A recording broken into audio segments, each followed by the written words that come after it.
Yo, l'électricité, c'est pas si sorcier. De grandeur à capter pour mieux t'orienter. La tension qui pousse, l'intensité qui passe. Prends une minute, on t'explique en classe. L'intensité c'est le courant qui se faufile. C'est le flux d'électrons qui trace son style. Son symbole est I et c'est en ampères. C'est comme un débit, tu piges l'affaire. Imagine une rivière qui coule en continu.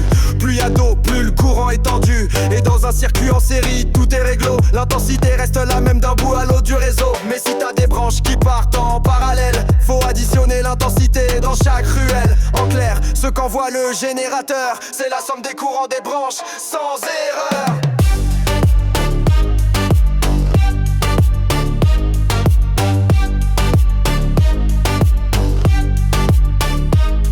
La tension motive, l'intensité traverse. L'un pousse la charge, l'autre fait l'inverse.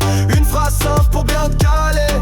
La tension c'est l'énergie qu'on fait voyager. Et le courant, c'est les charges en mouvement. Chaque seconde il te donne le comportement.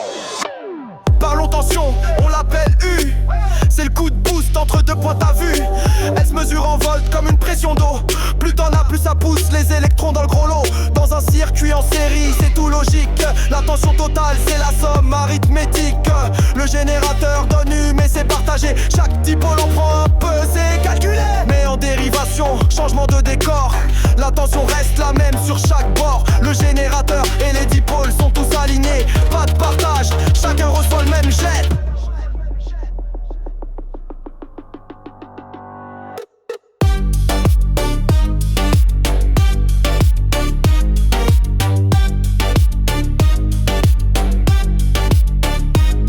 La tension motive, l'intensité traverse.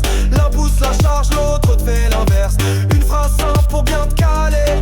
La tension c'est l'énergie qu'on fait voyager. Et le courant, c'est les charges en mouvement.